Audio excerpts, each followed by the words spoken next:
Hi there, today is December 4th, and yeah, I'm like in this weird place today. And if you've watched my videos where I'm talking about the sexually repressed librarian look, she's back.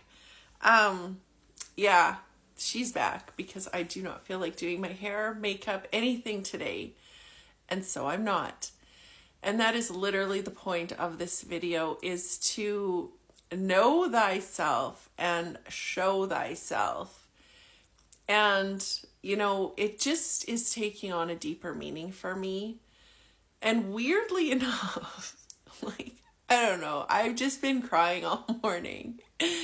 And now I'm in this goofy mood where it's like, holy fuck, life can be really good when you cry that shit out. But the funny thing about this is that my big awareness of the day came from watching the Yellowstone series. I've been binge watching with one of my friends for the last 2 nights, and holy shit, he got me watching from season 5. And now that he's gone away for a while, I'm going back and starting at season 1 because I need to watch this whole series. But the thing that has helped me see a lot about life is the relationship of Beth and Rip. And if you haven't watched Yellowstone, you probably are not going to enjoy this video. But I'm telling you, Beth is she's had a lot of trauma in her life. I don't know, because I only started at season 5, so I don't know where her trauma came from. But she's a very broken woman. And Rip is someone who's been in her life for most of her life. And he just sees her.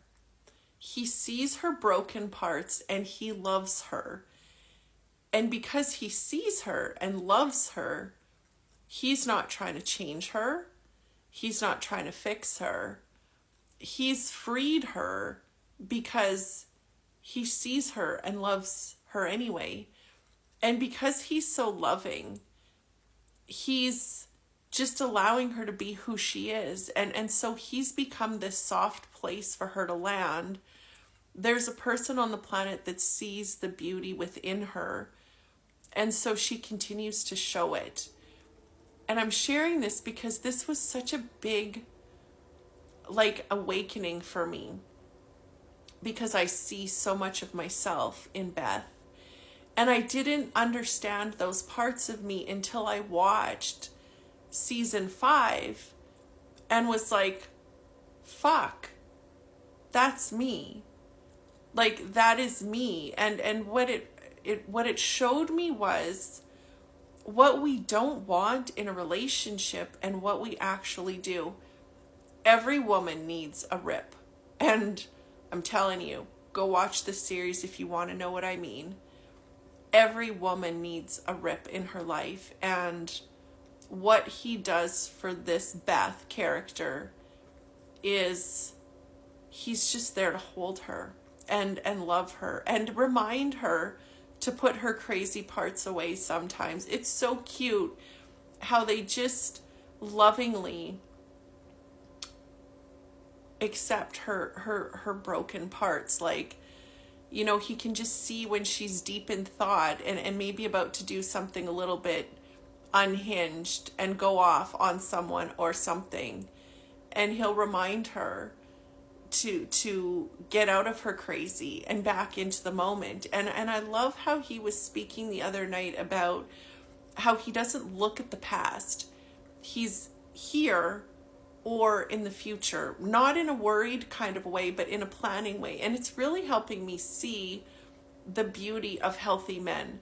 And when I say healthy men, I don't mean men that are not broken or have not been hurt. And this is where I'm starting to really appreciate everyone. We've all been hurt. And it's what we do with it. Hurt people can hurt people can hate people. And what I used to say is, or we can become healed and healed people heal people. I don't actually like that anymore. Because maybe we're all going to be hurt. Maybe there's always going to be hurt parts of us. And that's okay.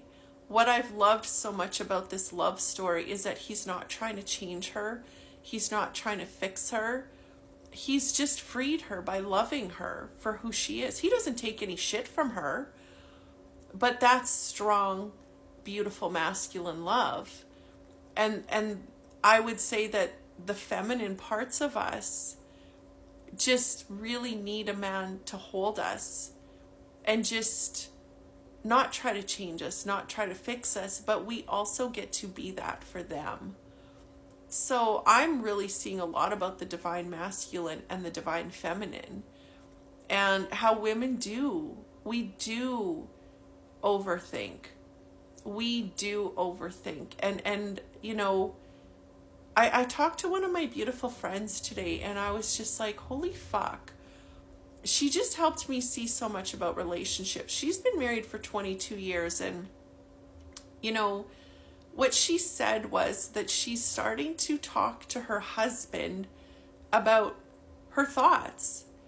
And he's starting to understand, like, oh, well, that's why you're acting like this. And that's why this bothers you. Like, you know, it's a beautiful thing to know ourselves, but it's also a beautiful thing to show ourselves.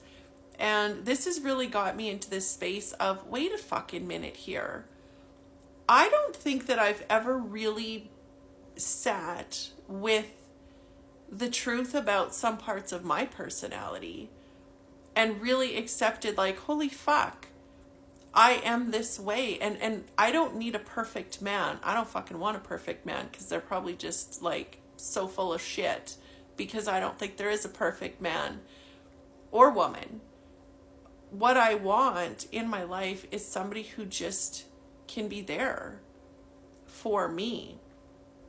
And in order for that to happen, we have to just know these parts of ourselves too.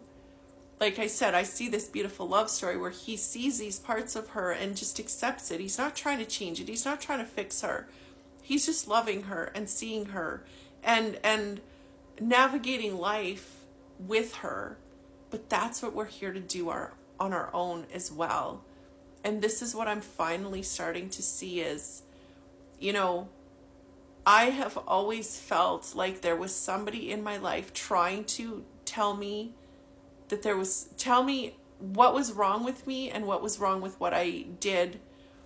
That was my experience. So I always feel like somebody is judging me, and that there's something that I'm doing wrong, or there's something wrong with me, is what I'm trying to say. That's shame. Guilt is I did something wrong, and shame is there's something wrong with me. And this is from Brene Brown. So I didn't realize that there were these many layers of shame. And what I've recognized in spending time with a man is I'm a fucking runner. Like, I'm a runner. And when things don't, when I'm not getting the outside validation that I believe I need, I run. It's like, oh yeah, you're not giving me what I want, and I'm done. And it's like this protection. Like I feel like I'm protecting myself from being hurt. But what I'm actually doing is preventing myself from being loved. And I really am seeing this. But now I know, oh, okay, so when I'm confused about something, you know, if somebody doesn't say the things that I think that I need, number one, there's a need there. So that's an issue that I need to be sitting with, because what I've been talking about is the life of our dreams is not needing anything from anyone else, to be centered in that grounded space where we are loving and confident and happy, not needing someone else to tell us or text us or whatever it may be. But what I've recognized is when I'm pulled out of that space, I get confused and I run. It's very hard for me to be with a man that is kind and gentle and safe.